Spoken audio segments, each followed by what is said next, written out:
রান্নাঘরে সব বন্ধুদের স্বাগত। আজকে আমি রান্না করব সোয়াবিন। তার জন্য এখানে টমেটো, পেঁয়াজ, আলু কেটে নিয়েছি বন্ধুরা। আর এখানে নিয়ে নিয়েছি একা থেকে বেটে নিয়েছি আদা, রসুন, শুকনো লঙ্কা, গোটা জিরে, গোটা গরম মশলা এখানে বেটে নিয়েছি। আর এখানে আছে আপনার সোয়াবিন, সিদ্ধ বসিয়ে দিয়েছি অলরেডি, কিছু মনে করবেন না, সিদ্ধ বসিয়ে দিয়েছি। এই রেসিপিটি যদি আপনার ভালো লেগে থাকে অবশ্যই কিন্তু কমেন্ট করে জানাবেন, লাইক করবেন, শেয়ার করবেন। চ্যানেলটা আপনাদের ভালো লেগে গেলে একটা সাবস্ক্রাইব করে নেবেন। ঠিক বাড়িতে যেভাবে খাই ঠিক আপনাদের সেইভাবে কিন্তু দেখাই। চলুন বন্ধুরা রেসিপিটি শুরু করা যাক। আর কেমন লাগছে কিন্তু অবশ্যই কিন্তু কমেন্ট করে বলবেন। কিন্তু বন্ধুরা সোয়াবিনটা আমার সিদ্ধ হয়ে গেছে, এটা নামিয়ে দেব। সোয়াবিনটা আমার সিদ্ধ হয়ে গেছে, সোয়াবিনটা আমি বাটিতে তুলে নিয়েছি। দেখুন বন্ধুরা, এই যে রেসিপিটা পুরোটাই দেখবেন আর কেমন লাগছে বলবেন কিন্তু। বন্ধুরা এটা আলু ভাজার তেল, এর মধ্যে একটু তেল দিয়ে দেবো।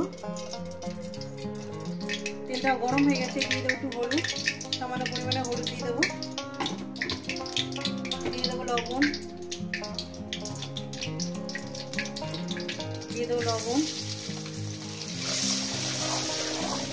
সঙ্গে সঙ্গে দিয়ে দেবো আলু।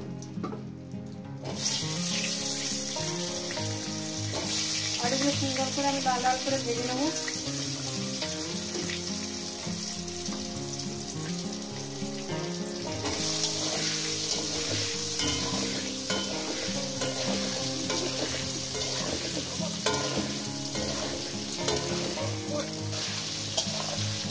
আলুটা সুন্দর করে লাল লাল করে ভেজে নেবো বন্ধুরা।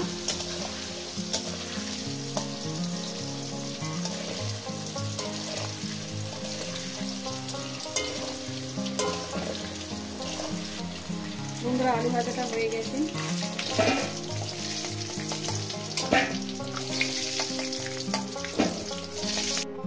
দিয়ে দেবো জিরে, তেজপাতা, গোটা গরম মশলা যেহেতু বেটে দিয়েছি বলে ওই জন্য গোটা দিলাম না, কয়েক সেকেন্ড ভেজে নিয়েছি। দিয়ে দেবো পেঁয়াজ, তেলের মধ্যে লবণ আছে, আমি আর লবণ দিলাম না। আর আমি হাতেই রান্না করছি বন্ধুরা, কিছু মনে করবেন না, যেহেতু আমার টানার ব্যথা।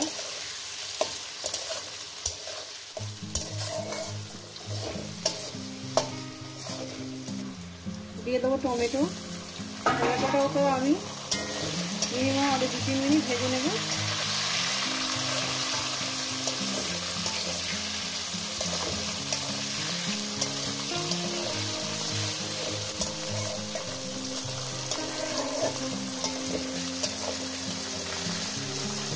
ভাজা হয়ে গেছে, এবার দিয়ে দেবো মশলা।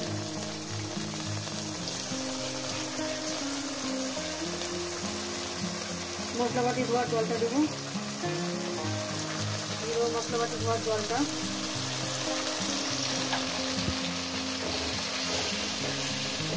যত সুন্দর করে কষাবেন ততটাই টেস্টি হবে।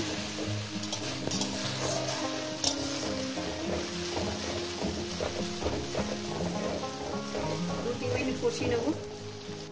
দিয়ে দেবো একটু চিনি। হাতটা প্রচন্ড অসুবিধা হচ্ছে, রান্নাটা এইটা রান্না প্রচন্ড অসুবিধা হচ্ছে। আরো 1-2 মিনিট কষিয়ে নেবো। মশলাটা কষানো হয়ে গেছে, দিয়ে দেবো সোয়াবিন আর আলু।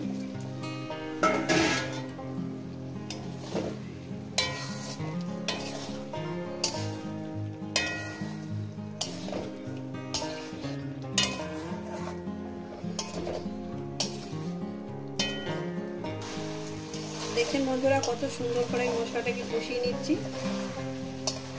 দারুণ ফ্লেভার বেরিয়েছে।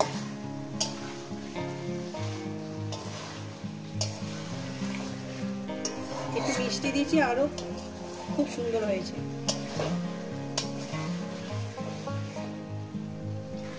দিয়ে দেবো একদম ফুটন্ত জল, জলটাকে দিয়ে দিলাম। জলটাকে দিয়ে দেওয়ার পর আমি আরো 5-6 মিনিট এটাকে রান্না করবো, ফোটাবো আর কি।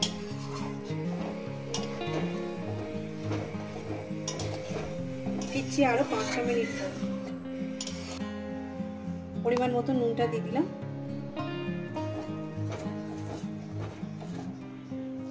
তো বন্ধুরা দেখুন কত সুন্দর সফট নরম হয়েছে, এই যে একদম জুসি, একদম বড় বড় ফুলে পুরো একদম, এই যে বড় বড় ফুলে হয়ে গেছে আর দারুণ টেস্ট হয়েছে। এইরকমই রস রস রাখবো। রেসিপিটা যদি আপনাদের ভালো লেগে থাকে অবশ্যই কিন্তু কমেন্ট করে জানাবেন, লাইক করে দেবেন, শেয়ার করে দেবেন, চ্যানেলটা ভালো লেগে গেলে একটা সাবস্ক্রাইব করে দেবেন। চলুন নতুন রেসিপির সঙ্গে দেখা হচ্ছে। সবাইকে বলো সুস্থ থাকবেন, ভালো থাকবেন আর আমার নিত্য নতুন ভিডিও দেখবেন বন্ধুরা। কিন্তু সোয়াবিনের এইভাবে রান্না করে বানিয়ে খেয়ে দেখবেন, আশা করি আপনাদের ভীষণ ভালো লাগবে।